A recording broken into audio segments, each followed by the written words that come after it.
In another time and place, when the threat of fascism was not just looming, but fully realized, a man sat in a prison cell and wrote a letter to his best friend.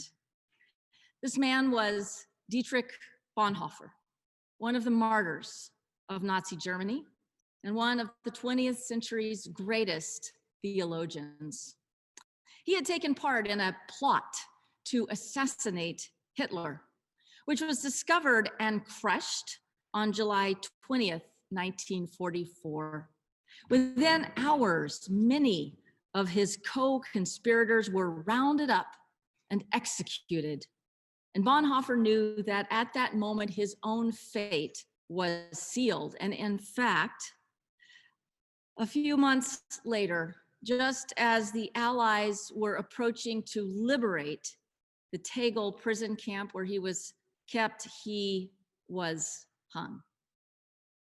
Well, the day after that plot was discovered and crushed, he sent a letter to his friend Eberhard Bethke, reflecting on what it had meant to him to live a life of faith. I've shared a portion of that letter with you as our modern testimony. What you didn't get in the modern testimony, though, was the context of the quote. Bonhoeffer was recalling a conversation he had had in New York 13 years earlier when he'd studied at Union Theological Seminary. He'd become friends with a young French pastor, and as young people do, they were discussing what they wanted to do with their lives.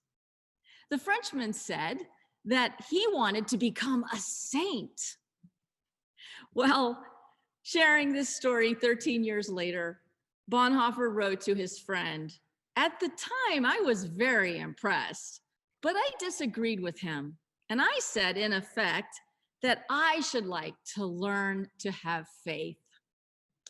For a long time, I didn't realize the depth of the contrast. And then Bonhoeffer led into the portion of the letter that Sheldon has read so eloquently by saying, I discovered later, and I am still discovering right up to this moment, that it is only by living completely and unreservedly in this world that one learns to have faith." In the past 2 years, I believe that you and I, as pastor and congregation, have learned to have more faith. As you committed to do in your congregational covenant, you have been growing in faith, learning, and service. And I've been growing right alongside you. And I think we've been able to do this because we practiced together what Dietrich Bonhoeffer called this worldliness, living unreservedly in life's duties, problems, successes and failures, experiences and perplexities. When I arrived here in the fall of 2018, you were in a difficult place. As a congregation, you were hurting. You had lost your pastor, your senior minister, and you were confused about what had happened. Some of you were worried that you had failed your pastor or yourselves. The congregation was suffering from some divisions and from some mistrust. You weren't in open conflict, but tensions were bubbling underneath the surface. You had lost some members and you wondered how to stem the bleeding. You remember if you were here. The church was in a hard spot. And yet, when I interviewed for this position in the summer of 2018, I sat at a table with a number of you, council members who were on the interview team, and I saw something else. I saw in your eyes and I heard in your voices a determination, a commitment to carry on. And I saw something else. I saw hope. I saw people who wanted to do the hard work that it would take to turn things around. And you know, that's exactly what we did. We began by talking and listening to one another, and we struggled to answer some of the hard questions about what had happened, not just with the last senior pastor, but with some others as well. We unpacked some stories of pain and grief. We held a healing and acknowledgement service where you had the chance to take some responsibility for some things and to seek healing for some things. When it seemed like a little more help was needed, you dug deep and you brought in the Reverend Cameron Trimble as a consultant. And you did a church vitality assessment, which gave you more insight into your strengths and your challenges, your fears and your hopes. You also experienced yet more loss as you said goodbye to your assistant pastor and then to your music director at that time. But in this painful winnowing process, something else began to happen. You began to speak more honestly to each other. You began to examine and acknowledge old patterns that were no longer serving you. You began to seek better ways to communicate about your differences. We even did some work in nonviolent or compassionate communication, which I hope you will continue to explore together. And along the way, you set the stage for metanoia, for transformation. You didn't retreat into denial or finger pointing or despair. You were able to find your way to a renewed faith in your congregation, and I hope and trust faith in God. And in this process, something else was key. You didn't let the fact that you were in an interim period stop you from moving outward and moving forward. Although you practiced appropriate self-reflection as a congregation, you didn't let that keep you from responding to the needs of a world that was increasingly in crisis all around you. You went through a process of becoming an immigrant welcoming congregation, and I'm so proud of you for doing that. Your Outreach Gallery continued to attract amazing artists who, under the direction of Dr. Sheldon Hurst, brought contemporary social and environmental issues to light through art, integrated into the worship and study life, spiritual life of our congregation.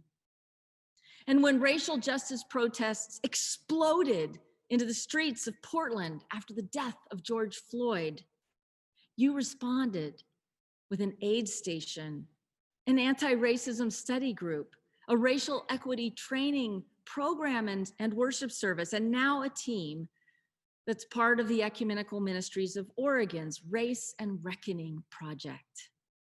And that's not even a comprehensive list of all the things you have done in the past couple of years to serve this community. Just some highlights. On top of all of that, it must be said that you have demonstrated enormous care and concern for one another as we plunged into the coronavirus pandemic and had to figure out how to do church online and how to look out for one another when we can't be together in person. Well, you know what I see in all of this? I see Bonhoeffer's definition of faith. I see a community of people who have thrown themselves completely into the arms of God, taking seriously not only your own sufferings, but those of God in the world, as Bonhoeffer says. And in the meantime, almost imperceptibly, the shoots of new life have been growing in your midst. Now, I don't mean to make things sound like everything's coming up roses. Of course, there is still work to do.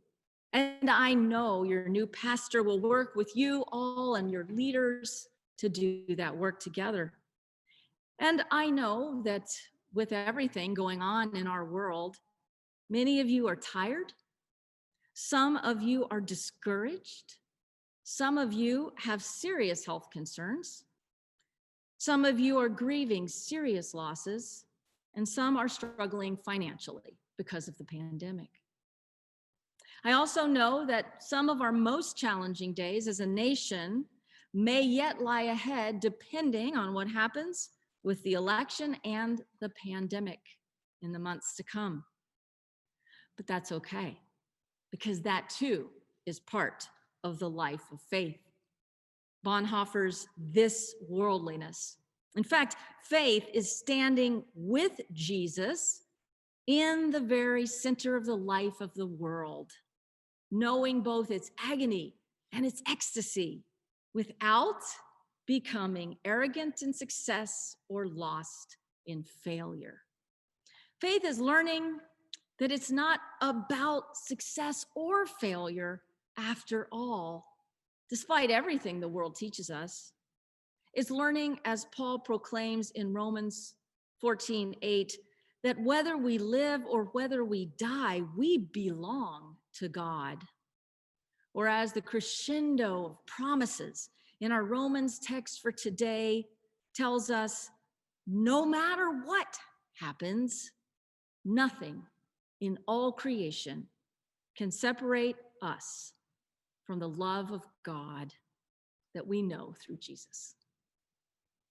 Friends, that is a promise that applies to churches as well as to individuals. And this is truly the good news, that in the end, our destiny doesn't depend on what we do or whether we succeed in the world's terms. The mystery of faith is that our destiny is hidden with Christ in God. And so our future is secure. That doesn't mean the church will live forever any more than people do. But it does mean that if we entrust ourselves to God, we can be freed from an enormous burden of anxiety and guilt, and know with the apostle that in all things, in whatever happens, God will work for good, and God will work God's purposes out. I believe that with all my heart, and I believe it will be true for you as a church as you move ahead into your future with your new pastor. And in the meantime, what a journey we have had together. And now I have to tell you a secret. I know that many of you believe, and I have been so touched and overwhelmed by the cards and words and emails that I have received from you, truly flooded with joy and gratitude. And I know many of you believe I've done you a great service by being your interim pastor.